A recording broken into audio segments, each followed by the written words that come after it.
날 좀 내버려둬. 양인자는 문해 창작을 전공했다. 작품으로 늦게 피는 꽃, 엄마 딸 하정연이야. 껌 좀 떼지 뭐가 있다. 날 좀 내버려둬 책에는 제7회 푸른문학상 새로운 작가상 부문을 수상한 8편의 동화가 실려있다. 수록된 동화는 박현경의 벌레, 이여원의 집회 수의를 입다, 김다미의 동생 만들기 대작전, 양인자의 날 좀 내버려둬, 이미연의 다미의 굿샷, 신지영의 초원을 찾아서, 문성희의 푸른 목각인형, 류온의 세상에서 가장 맛있는 짜장면이다.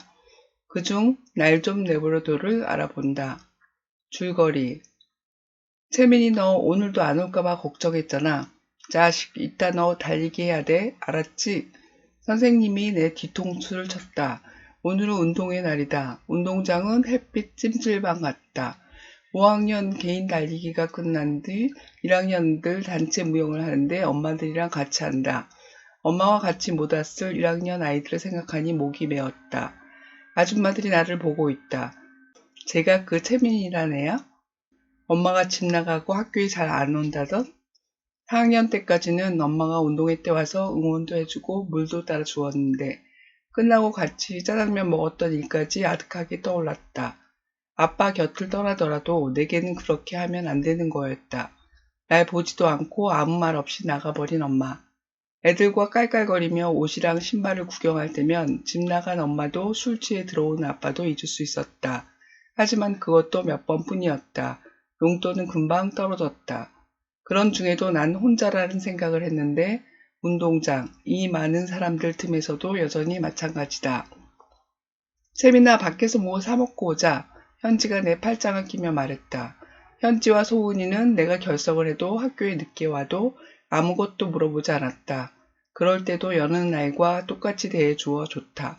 그런 면에서는 지금 담임 선생님도 편하고 좋다. 그냥 날 가만 보고만 있다는 느낌이다. 뭘 물어볼 때 내가 신경질을 막 내도 씩 웃어주었다. 그래서 학교를 안 올 수도 없게 만든다. 5학년 때 담임선생님은 의욕 과잉이었다. 상처를 더 깊게 만들었던 장본인. 몇 달째 급식비가 밀려 미안한 마음에 선생님한테 엄마가 잘 안 들어온다고 말했다. 그런데 그 다음 날부터 날마다 엄마 들어오셨냐? 연락은 있냐? 하고 물어보았다. 누가 있으나 없으나. 결국 애 엄마가 바람난 거지. 그 집안은 끝장이고 선생님은 선생님들이 모인 데서 내 이야기를 하고 있었다. 솔직하게 말한 나 자신이 한심했다. 엄마에 대한 원망과 날 위해주는 척하는 선생님이 미웠다. 학교에 가고 싶지 않았다. 금방 소문이 퍼졌는지 마트나 문구점에서까지 눈길이 곱지 않았다. 나는 밖으로 나가지 않았다. 6학년이 되어 학교에 간 까닭은 엄마 때문이다. 혹시 학교로 날 만나러 오지 않을까 하는 기대가 있었다. 그리고 무엇보다 배가 고팠다. 전날 저녁부터 굶고 있다가 점심시간이 되면 급식실에서 허겁지겁 밥을 먹었다. 다행히 담임선생님은 내게 큰 관심을 보이진 않았지만 그렇다고 전혀 무관심한 것도 아니었다. 날 기다려주고 있다는 느낌을 받았다.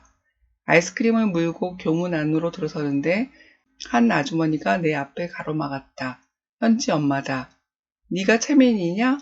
네가 우리 현지하고 못 가게 잡고 PC방 가자고 꼬드기지? 너 걸핏하면 학교도 안 온다며? 가끔 외박도 하고 외박을 한 적은 없다. 도대체 나에 대해서 뭘 얼마나 안다고. 엄마 왜 그래? 안 그래도 채민이 엄마가 집 나가 불쌍한데 정말. 그동안 내가 불쌍해서 같이 놀았나? 그런 거였나? 나는 소리를 질렀다. 그래 계집애야 나 엄마 없다. 그리고 손을 올렸다. 뺨이라도 후려치고 싶었다. 누가 갑자기 내 손목을 세게 붙잡았다. 우리 담임선생님이었다. 너 지금 현지 때리면 학교 영영 못 다닌다. 그리고 아무도 내 편이 되어주지 않아. 달리기 하고 나서 이야기하자. 선생님은 날 본부석 앞으로 데려갔다.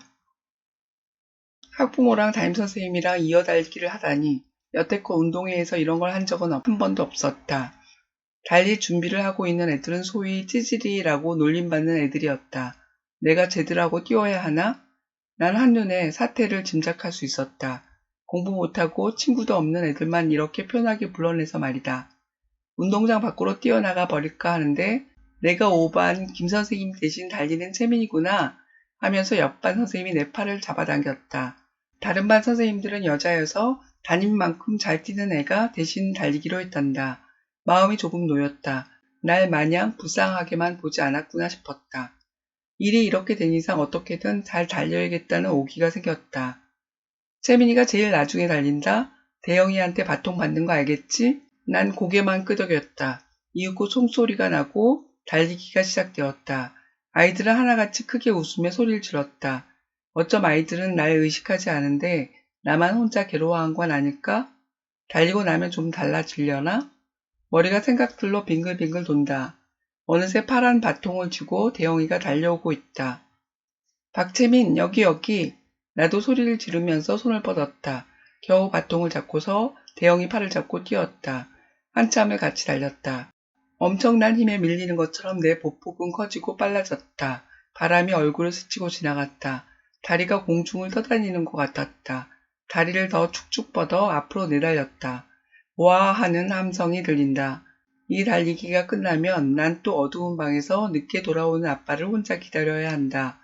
엄마가 집을 나갔다고 사람들은 여전히 손가락질하겠지? 그래도 좋다. 모든 게 휙휙 지나가는 지금 이 순간 달릴 수 있을 때까지 달리고 싶다. 나를 보며 수군대며 비웃었던 사람들 모두 날 잊게 만들고 싶다. 다리에 힘이 더 들어간다. 발을 구르고 손뼉을 치는 아이들. 함성. 망국기도 바람에 날리고 있다.